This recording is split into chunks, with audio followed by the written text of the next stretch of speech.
အားလုံးပဲမင်္ဂလာပါလို့ရှေးဥစွာနှုတ်ခွန်းဆက်တာလုပ်ပါတယ်ဒီနေ့လောကမှာဖျားဖန်ဆင်းထားတဲ့လောကလူသားအားလုံးဟာ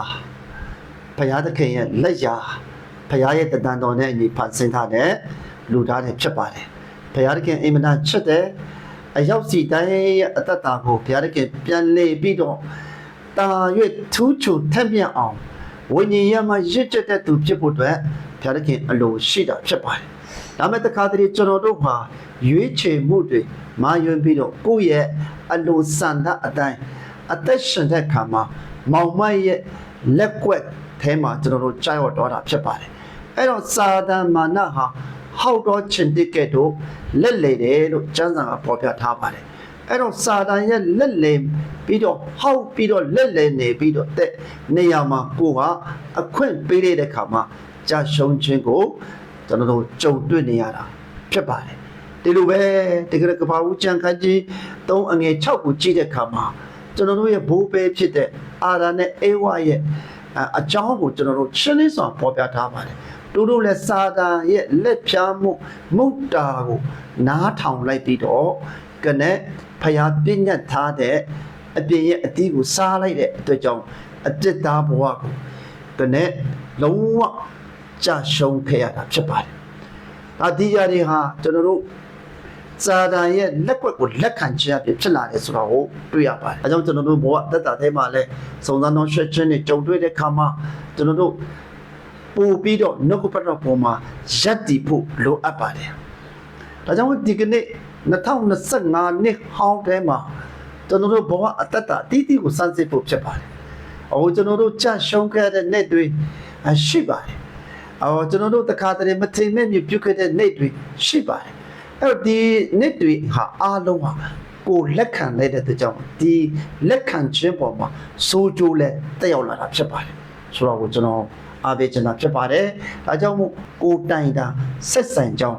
ကိုလက်ခံနိုင်ပြီးတော့ကိုရဲ့အခွင့်ပေးမှုပေါ်မှာစာတာဟာအသုံးချသွားတယ်ဆိုတော့ကိုကျွန်တော်တို့တွေ့ရတာဖြစ်ပါတယ်။ဒါကြောင့်မို့ဘယ်လိုအခြေအနေမှာဖြစ်ဖြစ်ကျွန်တော်တို့ကြရှုံးရခြင်းအောင်မြင်ရခြင်းအားလုံးဟာကိုယ်နဲ့ပဲသက်ဆိုင်တယ်ဆိုတော့ကိုကျွန်တော်တို့တဘောပေါက်ဖို့လိုပါတယ်ကိုယ်နဲ့ပဲသက်ဆိုင်တဲ့ကိုယ်ကြောင်းတာဖြစ်တယ်ဆိုတော့ကိုလည်းတဘောပေါက်ဖို့လိုပါတယ်ဆိုတော့ကျွန်တော်အားပေးခြင်းနဲ့အဲ့တော့တကယ်ကလည်းယောဘဝတ္ထုထဲမှာယောဘရဲ့အကြောင်းကိုကျွန်တော်ပြန်လေကြည့်တဲ့အခါမှာယောဘဘုရားသခင်အင်မတန်မှကနဲ့ကြောက်ရွံ့ယူတည်တဲ့သက်ရှင်တဲ့သူတူဖြစ်ပါတယ်ဒါပေမဲ့လည်းသူ့အသက်တာထဲမှာကနဲ့ဘုရားသခင်ဟာစင့်ကြောမှုစာတန်ရဲ့နှုံစမ်းနောက်ရှစ်ခြင်းအခွင့်ကိုပေးတဲ့အခါမှာသူ့ဘဝအသက်တာထဲမှာကနဲ့ဆူရွားစွာကနဲ့ဒုက္ခကြီးရောက်ရှိခဲ့ပေမဲ့ဖျားခွင့်ပြုတ်တဲ့အရာဟာကနဲ့အဆုံးရောက်ဖို့မဟုတ်ဘူးဆိုတော့ကျွန်တော်ဒီကနေ့အားပေးခြင်းနဲ့ဖျားခွင့်ပြုတ်တဲ့စုံစမ်းနောက်ရှစ်ခြင်းဟာကနဲ့ခံနေရလဲဘုရားသခင်ပေးတာဖြစ်တယ်အဲ့တော့နောက်ဆုံးမှာထွက်မြောက်လာတဲ့ဘုရားသခင်ပေးတာဖြစ်ပါတယ်အဲ့တော့ယောဘရဲ့အသက်တာဟာလုံးဝကုန်းစရာမရှိတော့အောင်ကနဲ့စုံစမ်းနောက်ရှစ်ခြင်းဒုက္ခဝေဒနာခံစားရပေမဲ့နောက်ဆုံးတော့အချိန်မှာဘုရားသခင်ဟာထိုရာတဲ့ကနဲ့လွတ်မြောက်ရလမ်းတင်စေပြီးတော့အောပေါ်ရဘုရားသခင်ချီးမြှောက်တဲ့ယောဘခန်းကြီး40နှစ်အငယ်30ကိုကျွန်တော်ကြည့်တဲ့အခါမှာနှစ်ဆတော့ကောင်းကြီးခံစားရတာဖြစ်ပါတယ်အရင်ရရှိတဲ့ကောင်းကြီးတဲ့နှစ်ဆကောင်းကြီးတို့ခံစားရတယ်တူတာသမီးတွေလည်းကနေ့ကဘာမှာအလှဆုံးတာသမီးတွေဖြစ်ဘုရားသခင်ဆက်လက်ချီးမြှောက်ခြင်းခံစားရတာဖြစ်ပါတယ်ဒါကြောင့်မို့ချက်ဓမ္မမိတ်ဆွေများကိုကျွန်တော်အားပေးခြင်းနဲ့ဘုရားသခင်အခွင့်ပေးပြီးတော့ကျွန်တော်တို့ကိုစိတ်ကြောတဲ့အခါမှာကျွန်တော်စိတ်ရှည်ဖို့လိုပါတယ်ယုံကြည်ခြင်းခံခံမှမှရပ်တည်ဖို့လိုပါတယ်ဖျားဖက်ကိုအမေဖက်လမ်းဖျားမြတ်တဲ့ရှင်ဖို့လိုပါတယ်အဲဒါကြောင့်မို့ဒီလိုဖျားမြတ်အသက်ရှင်တဲ့အခါမှာဘုရားသခင်ကကျွန်တော်တို့ကိုတာ၍ခွန်အားပေးမှဖြစ်ပါတယ်ခွန်အားပေးပြီးတော့ကျွန်တော်တို့ထိုရတဲ့ကနဲ့လွတ်မြောက်ရလမ်းကိုဘုရားသခင်အမြဲတင်ဆင်ပေးတဲ့ဘုရားဖြစ်တဲ့အတွက်ကြောင့်မို့အောပေါ်ရကျွန်တော်တို့ရဲ့အသက်တာထဲမှာလဲ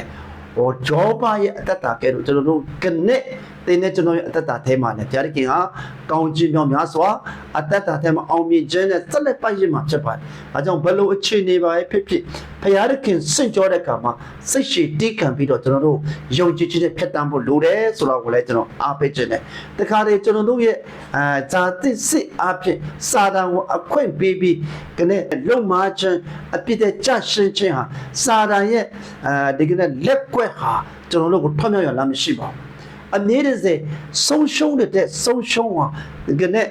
ပို့ပြီးတော့တည်ခြင်းကိုပို့ဆောင်တဲ့စာတန်ရဲ့လက်ကွက်တွေဖြစ်ပါတယ်ဒါကြောင့်မို့ဒီစာတန်ရဲ့အခွင့်ကိုဟောက်တော့ချင်တဲ့ကဲတော့လက်လေပဲမဲ့ကျွန်တော်တို့ကယုံကြည်ခြင်းမှာခန်းခန်းနဲ့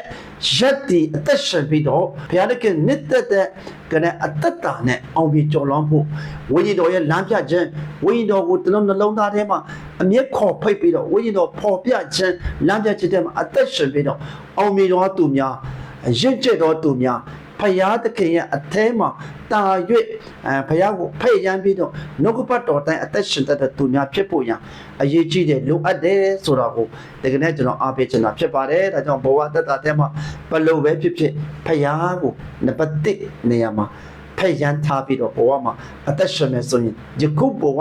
နောင်ဘဝအတွက်ဘုရားသခင်အာမခံချက်ကိုပေးတဲ့ဘုရားဖြစ်တယ်ဆိုတော့ကိုကနေ့ဓမ္မမိတ်ဆွေများကိုဝင်ကတက်တေခံလို့တာအမြဲလောဖြစ်ပါတယ်။ဂျာနာသူရောက်စီတိုင်းပေါ်မှာဘုရားသခင်ဆက်လက်ကောင်းချီးပေးပါစေ။